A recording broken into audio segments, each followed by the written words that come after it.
Welcome to Behind the Fence with Blake Thomas. Presented by Vinyl Fence Warehouse, the podcast where we talk to fence contractors about their journey in the fencing industry. So latch the gate and get ready, because we're about to dive deep into the world of fencing. Hey everyone, welcome to the Behind the Fence podcast. I'm Blake at Vinyl Fence Warehouse. Today with me, I've got Robert Whittaker, the Purple Coach himself, also the owner and CEO of Magnolia Fence and Patio down in Texas. Robert, how's it going today, man? Man, it's good, and I'm glad you said down in Texas.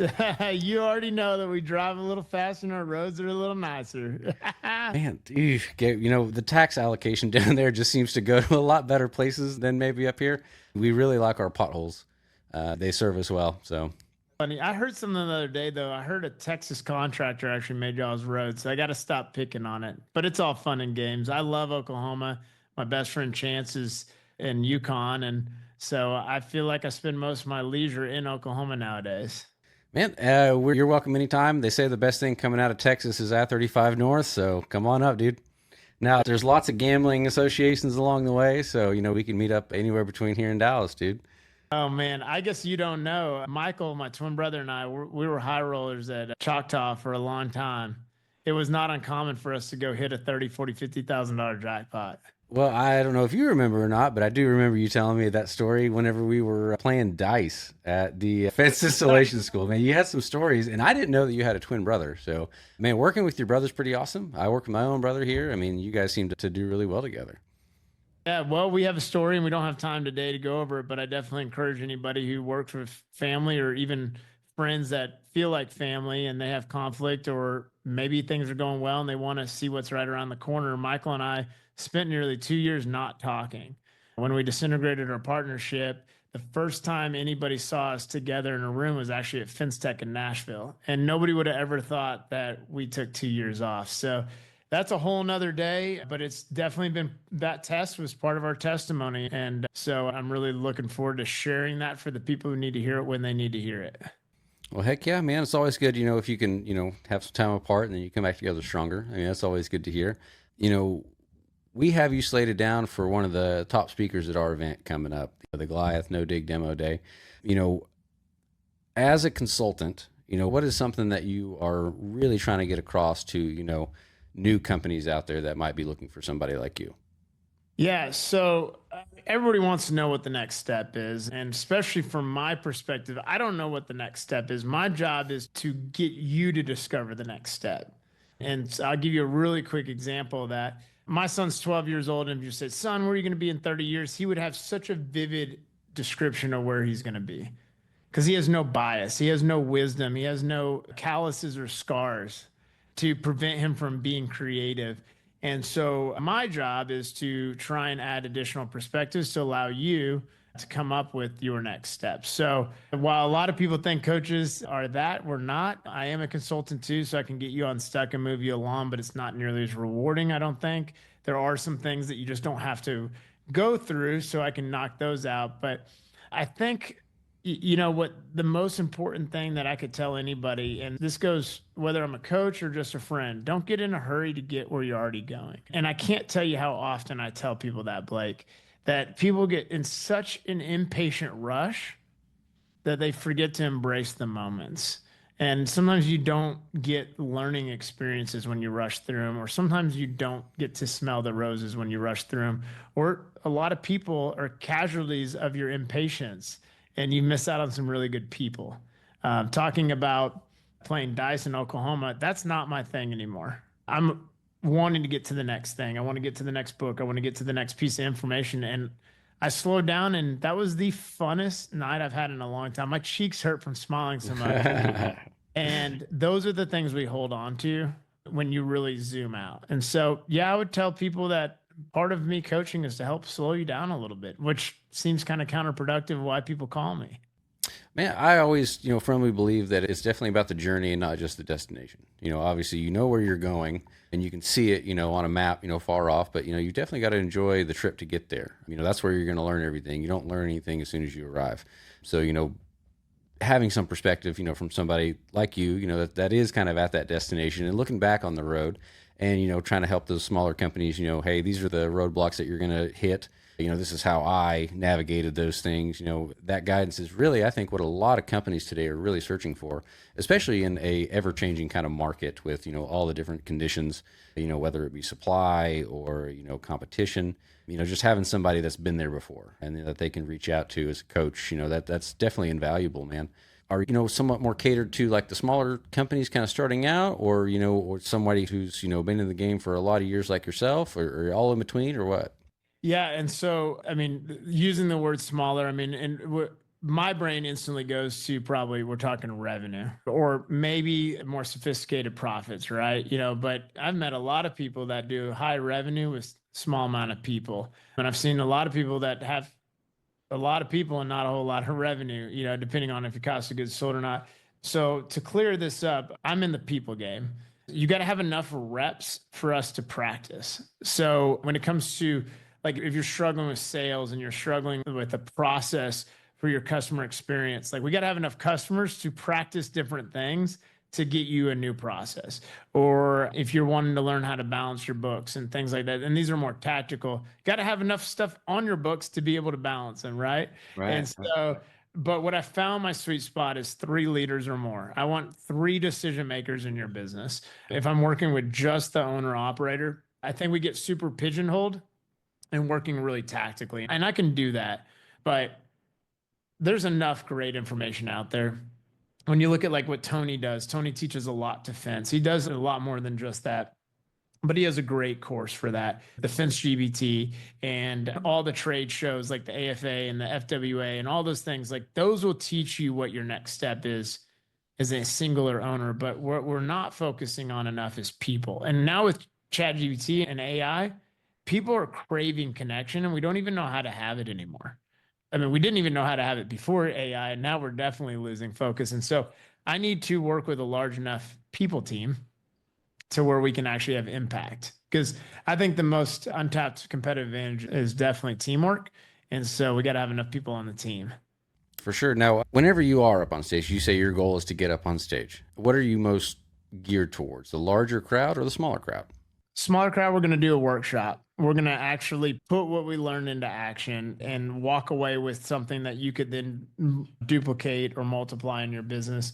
Larger crowd, it's harder to work on individual circumstances. So we're going to be talking about more vision, energizing the group in regards to removing limiting beliefs, maybe telling some stories that can resonate with a larger group. And then if you can get a conversation started with a large group, the people to the right and left of you are actually creating the transformation.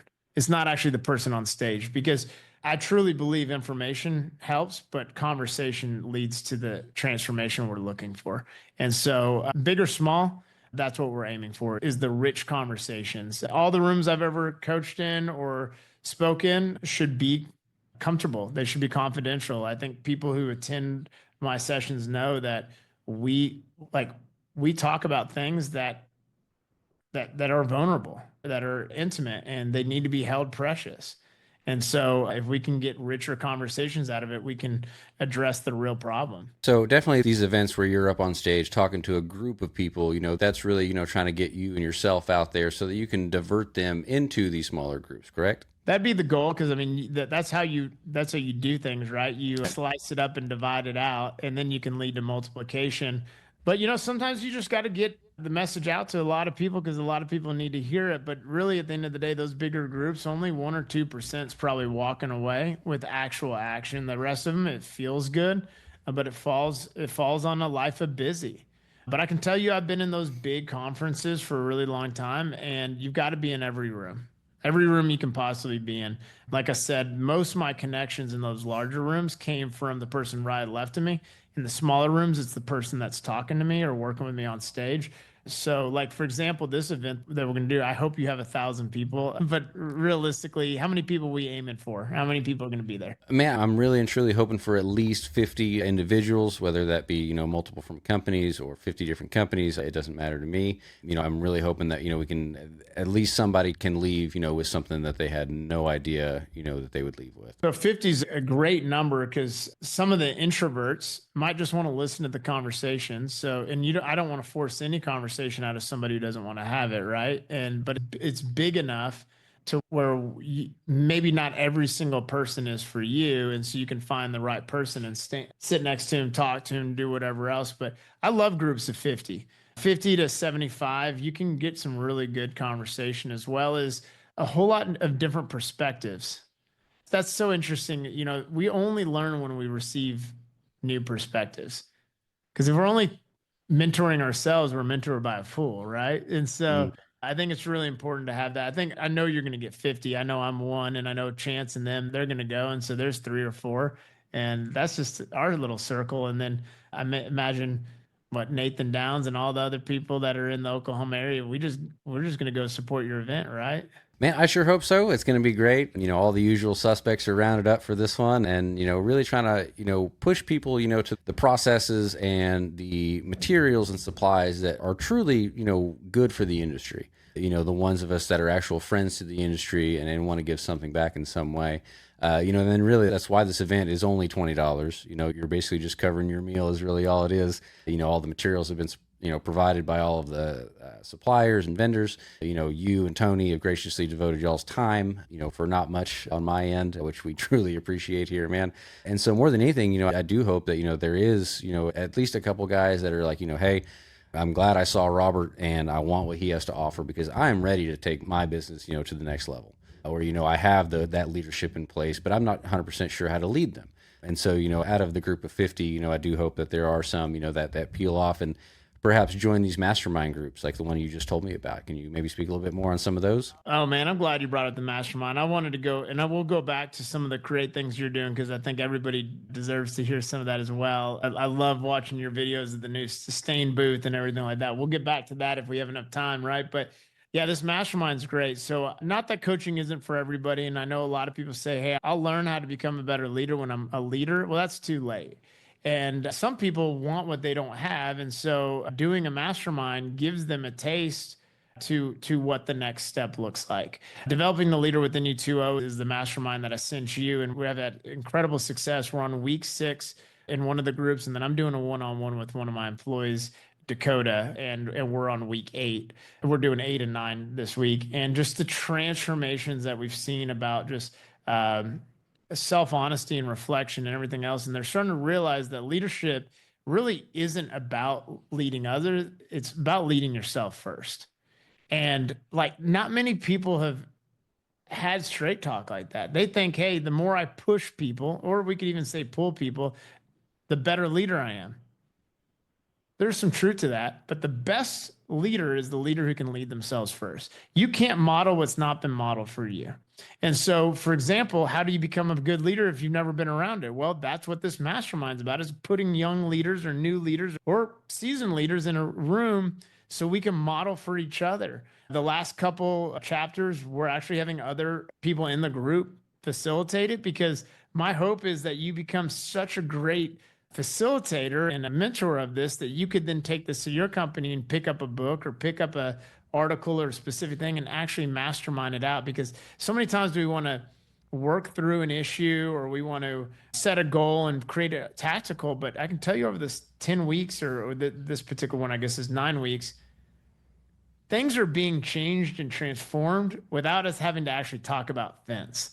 Fence businesses are getting better, but we're getting to talk about you and the level of leadership you're in, or the influence. And there was a lot of aha moments. I can tell you this much: most people overcomplicate anything they do. Leadership's pretty simple. It's all about influence. If you look around and don't have influence on people, you're not a leader. You might have a title, but you're not a leader. But we're going to do another one. We're going to do Trust and Inspire, Stephen Covey. I guess you can hear it here. Stephen Covey's going to help me out with that one. I'm not sure logistically, but I mean, the Stephen M.R. Covey is going to be on a mastermind helping us do it. Matt Warner and I are super passionate about trust. And I mean, here's the nugget. I mean, you don't even have to pay the admission. If things feel slower in your life, it's because trust has been broken. It's that simple. And it doesn't even have to be broken with you. It could be simply broken with the process, the accountability, whatever it is. So if you're like, oh, this is taking longer than it should, trust somewhere along the line has been broken. Think about any moment where things have moved fast, you've had a high level of trust. And so we're going to just simply dive into that. And so I'm really looking forward to that one. And then my close friend, Chris Robinson, John Maxwell is number 2.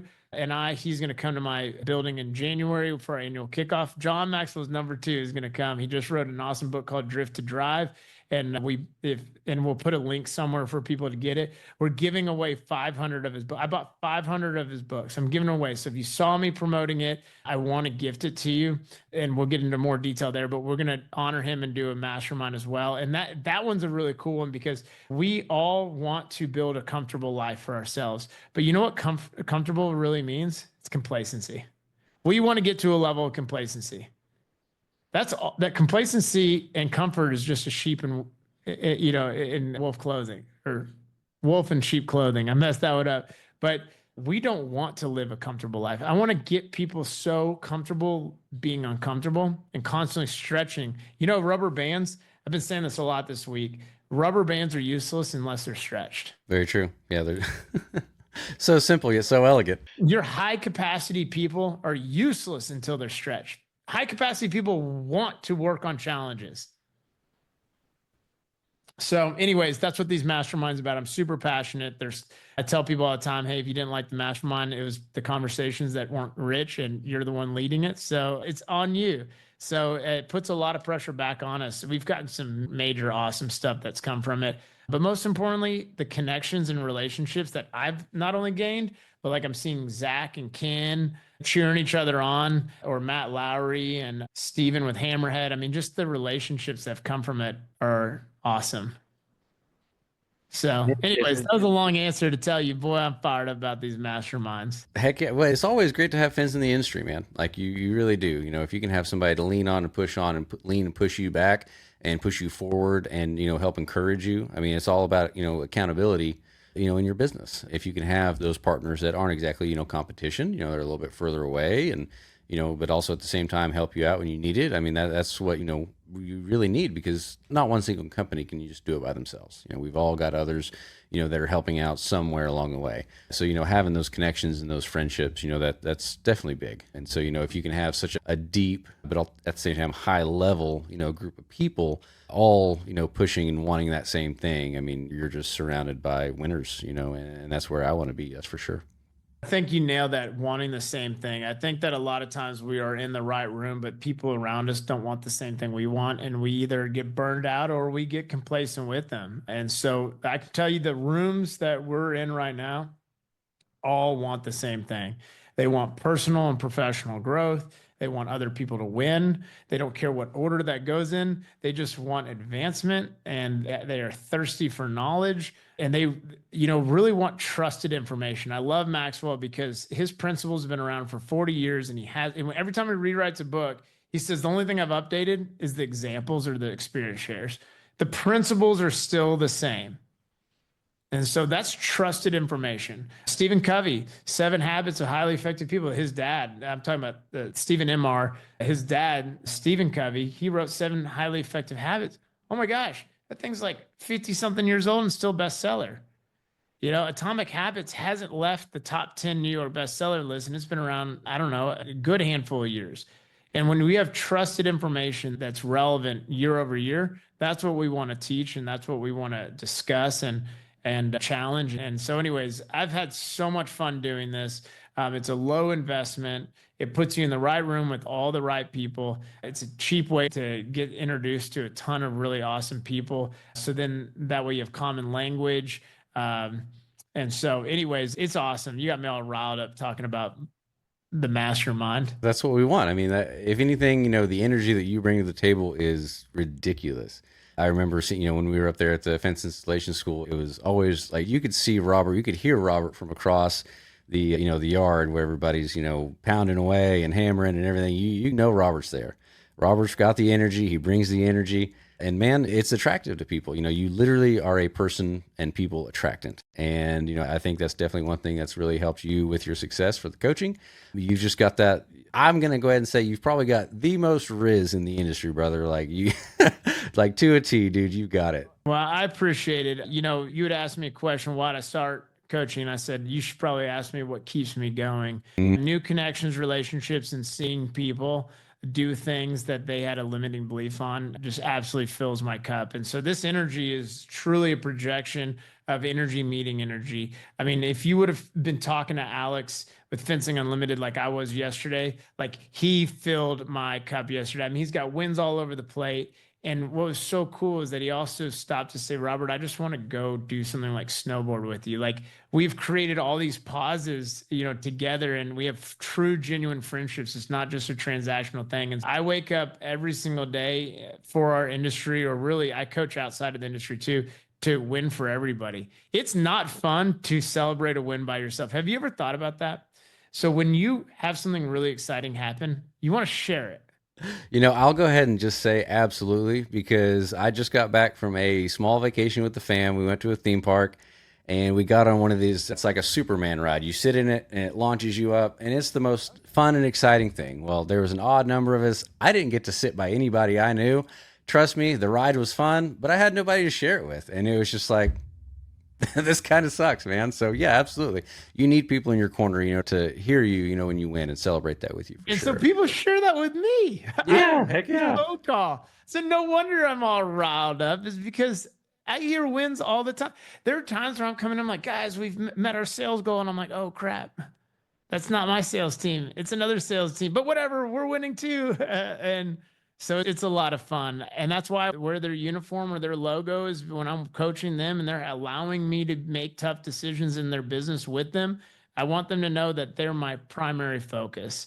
And it's so funny you're talking about that ride, because that is so important, right? Proximity is critical. And I think we underestimate that. So when we talk about like your event that you're having in September, like there's so many opportunities for like this and Zooms and phone calls, but the amount of proximity or better yet, what you get from being in proximity of other people is just, you can't replace it. And so I'm grateful for you to have this event, grateful for you to take time out of your day. If you're doing the math, you're like, how is this guy making money? I can tell you servant leaders don't think about themselves. They think about others. And then what will be provided for them will multiply over time. And so I truly believe that you're serving the community. You probably are going to sell some stuff at some point, I'm sure. But if you lead first, that's the critical part. You and Tony, I know Tony's done a ton of events. I mean, he's putting people in rooms, and they might not see their success for years and probably never give credit to one of y'all, but it all started because of proximity. Oh, absolutely. And that's, the heart of why we're doing this. Obviously it's not so that I can, make anything that day or, off of my material or, competitors may even come to my show, this event. It doesn't matter to me. The biggest thing is that, hey, what I've compiled in this event are, in my opinion, some of the best. And I want you guys to sprinkle some of what y'all have onto this industry up here in Oklahoma for the whole purpose of making all of these fence companies better. So what does that do? Raises our industry standards. So if we can have much better fence companies, then that's just better for everybody. I agree. And I don't know if you ever thought you'd be staining 5 years ago, but I've coached a lot of businesses in Oklahoma, and stain wasn't nearly as popular. And I see the wood defender behind you. I've seen you busy building your pre-dip deals, but I also see your name, Vinyl Fence Warehouse. And I think that's critical, talking about coaching and consulting, is that you've always got to be willing to change. And I know you can't stain vinyl. So like I thought you were picking up a vinyl. I was like, oh, show me. But so like these events also show that while your main thing is still your main thing, you are expanding other services. You are making other connections. When you find something that's worth doing, you do it and do it well. And you did a phenomenal job. I've pre-dipped. I personally physically pre-dipped, and maybe 8-9 years ago, I was dipping over the weekends, and you made it look a lot cleaner and better. But I think these events also remind people you don't just do vinyl. And I love what Justin Neri said, and I don't want to put words in his mouth, so I hope he's the one who said it, but he's creating opportunity for these ag guys to not just do ag, because there's some opportunities and some needs, and it helps with cash flow, and it takes some of the pressure off over the winter and stuff like that. Matt Warner does a ton of netting and padding, but it's not all he does. And so I think your event's going to show people that even the vinyl guy can put a little stain on some wood. And I don't know, I haven't known you long enough. Maybe you've always done wood, maybe you've always done stain, but boy, it sticks out right now and it looks good on you. Well, thanks, man. We are actually just now getting into the stain. I got to be honest, I know quite a few, guys down in the DFW area that are really heavy into stain. I've just seen, the the market just explode. And, that's just a niche in the market here that just hasn't been quite tapped yet. And so, we just wanted to be a part of it. I love that Wood Defender, is part of all of the events, basically. They have their own trainings, which is absolutely necessary in this industry, to put out the education so that people can, do your product, install it well or use it well, which gives, your brand a better name. And, if they're willing to do that, then they're friends of mine, because 90% of what we do here on a daily basis is not just quoting, it's education on the product, either how it goes together or the benefits of it, or, why you should choose this one over that one. And so, just constant education, is what people need, and if you can just give that, again, you're just raising the bar for the industry. Can I give without doing the price of admission, if you can't come, just maybe Venmo Blake $20. If you're like stain isn't going to be something we can do in our market, check this out. Go to any convenience store, any supermarket, and see if they sell sunscreen. Here, I'm going to give it to you right now. Here's a sales technique. If they sell sunscreen in your area, then they should be selling stain, because stain is a sunscreen. Simple as that. So when people, nobody buys stain in my market, it's a sunscreen. You just haven't told that story yet. And so once you start putting sunscreen on fences, all of a sudden you start protecting them. And when people tell Robert or tell me, they say, "Hey, Robert, your fences look better." I can tell a Magnolia fence. I was like, "Why?" Because I sold a better fence. And yours just look better. I'm like, "Well, that's because I put sunscreen on it." And it's so true. And so, like, when I tell people that, and I don't like giving all my tricks and tips away, but I mean, in reality, isn't that what stain is, a sunscreen? So for anybody who's listening, if you're telling me that stain isn't popular in your market, go to the supermarket and tell me if they sell sunscreen, and then I can guarantee you we can sell stain. Man, that's so true there too. And one of the biggest things that I can always tell people is, hey, if you can just learn how to sell it, and it's not, that you're just selling stain, it's that you are selling the solution to their problem, and that problem obviously is being, hey, my fence is not looking as good, it's not lasting as long. So what can I do to mitigate that? We have this product right here for you. And obviously, the pictures do justice. A stained fence adds, so many more layers of beauty to one. I mean, how much of your fencing would you say is stained now? I'll Venmo you $20 so you get close. How much stain do you think I use? I've seen the pictures of the truckloads coming in, my dude. I would say that you are probably using 25 gallons a day. Oh man, I wouldn't know about that. They have to pre-stain it for us because we go through so much. 98% of all of our fences are pre-stained. Okay. Amazing. 98. And the only 2% that isn't is probably because we're sending out vinyl. I can tell you right now, it's pre-stained. It's Oxford Brown. It's what we use. We've been big Wood Defender people. I love the people behind the brand. I do think their product is phenomenal. Their chemist on staff proves that every day. But man, if you get an opportunity to meet Roy and Zach and Todd and Brent and Laurel and all them, Alex, they're just phenomenal people.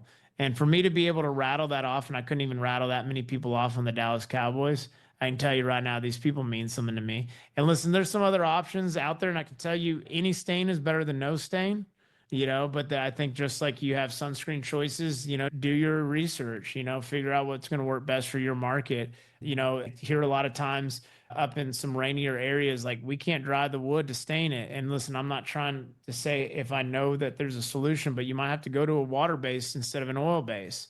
And so, you're going to have to modify what you're putting on there, but just be willing to have that conversation. So anyways, getting a little tactical there. I teach leadership, but where I was going with that is that I want people to be open to new perspectives, to not be stuck in their ways. And so it felt really good to watch you create a business of this pre-staining when you could have just said, well, we're just a vinyl guy. And that to kind of wrap all this up, my vision at Purple Coaching is to change the way people view contractors by changing the way contractors view themselves. And I think that's extremely important. If you just say, I'm just a fence guy, or I'm just a vinyl guy or gal, or whoever it is, you're going to be just that until you're not relevant anymore.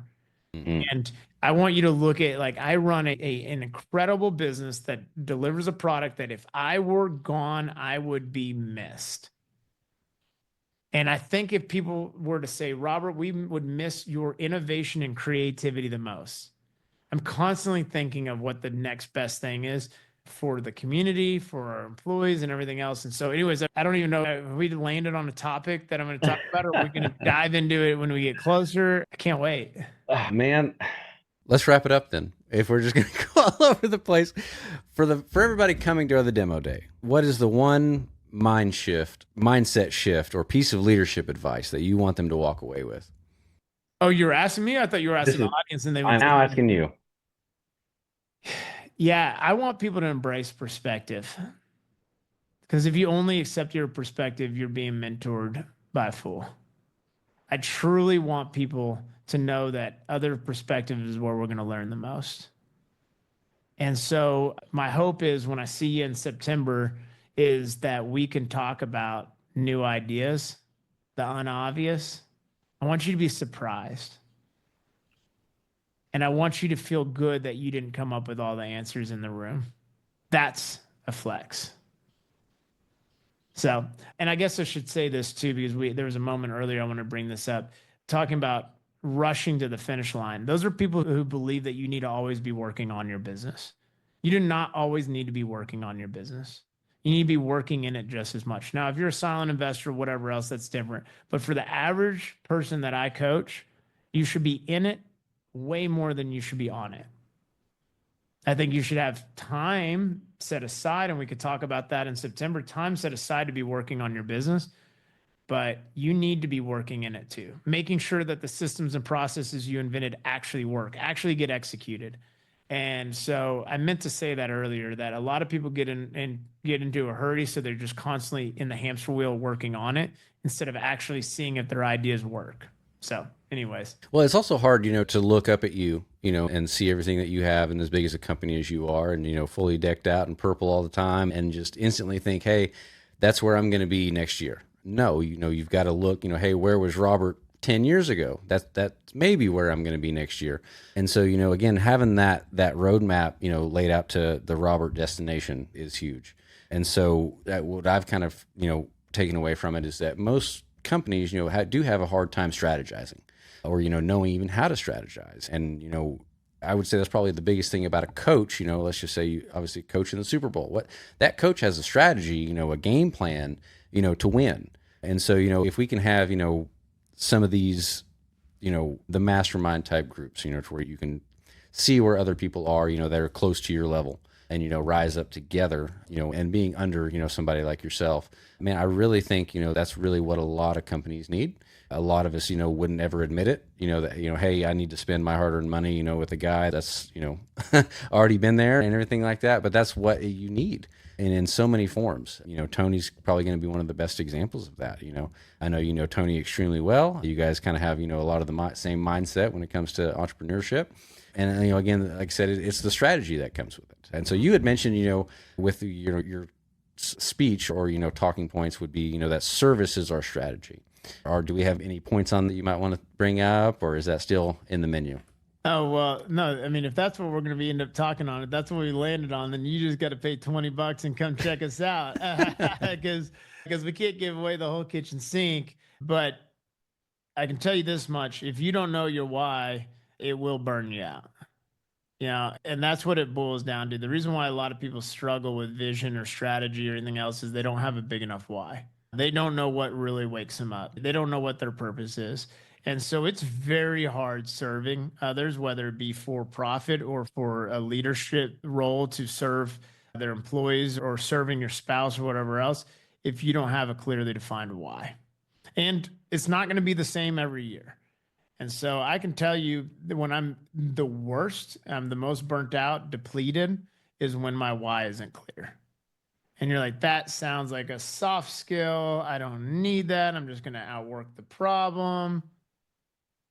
2x versus 10x mindset. Scarcity versus an abundance mindset. Your why will influence others way over hard work. It's funny, and I got to end on this, but think about this. I used to think people would admire me the harder I worked. Now they judge me. I tell my team all the time, hey, y'all, I'm staying late and I know it feels weird. Please go home. This is not a race to see who can stay here the longest. And I promise you, I'm trying to get out of here as quickly as possible. And I think that's really critical. It is no longer a flex to say how long you can work. And anyways, so living a life of significance. I'll tell you my why real quick. And maybe Absolutely. and I've shared the story a bunch. I feel like I need to gift it to everybody. We've been stuck between the $7 and $8 million mark. We make about 18 to 20% to the bottom line. Last year, we didn't have as good of a year, about 8 to 10%. You're like, that's pretty good.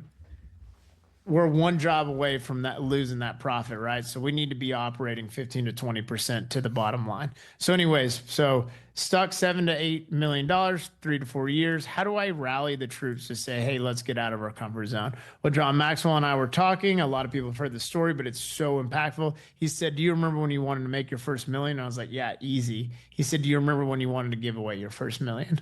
And the point he was trying to make was scarcity versus an abundance mindset. But what he did was he gave me my why. I realized I was put on this earth with these hands, with the team that I have to serve others. And so we're on a mission to give away 1 million blessings. We can't give away the money just yet, but we have a 3-year aggressive plan to get to 15 million, and we have our why, because we're going to be significant in our community. We're going to give back. We're going to share what isn't ours anyways. And the team's on fire. It's so much easier to say, hey, y'all, we're going to 15 million because we're going to share it with those who can't. Like, I am like so thrilled that we can send resources down to Texas I guess down to the area of Texas that's being flooded because of the hard work of the people that are in this company. And so that's our significance. And so we're on a mission to get to 15 million because we want to give away 1 million. In the meantime, we're going to give you hugs, high fives, give as much money as we can. And we found along the way over this last year of trying to give away money and stuff is a lot of people need you to give away their time. They need just a connection like this. Like, Blake, you don't need money from me. You need me to check on you. True. Yep, I don't need money from you. I need you to call and check on me. And we found that there's value to that. And so that's how we're kind of blending the million so far. So anyways, we've been on fire. We can't wait to give it away. We're pouring into people. And what's been inspiring is I have a lot of other people texting me trying to beat me to the million. No, geez. Well, that's definitely an admirable goal, dude. I mean, absolutely. Best of luck hitting that 15 million. If energy is any indication of dollars, it's going to flow right out, dude. So no doubt that you guys are going to hit that goal. Man, more than anything, I hope that we can help you with that. You know, with this event that we have coming up, you know, I hope that we can, you know, send some clients your way and, you know, hopefully get that abundance mindset and, you know, just become, you know, one of the fans of Purple Coaching. Awesome. I appreciate it. Well, we'll send you a vinyl fence warehouse purple shirt. And man, I'm all about it. I've got some swag here from Team Green for you as well. There we go, man. I appreciate you. Thanks for having me on, buddy. I'm looking forward to seeing you in September. All right, dude. We'll see you then. It's the Goliath No-Dig Demo Day. It's September 12th. That's going to be an all-day event. Robert, you're going to be coming up right before lunchtime. Man, we've got a couple people lined up just before you that I'm sure, you know, man, we'll just feed right into everything that you've got going. It's going to be a great event, and looking forward to seeing everybody there.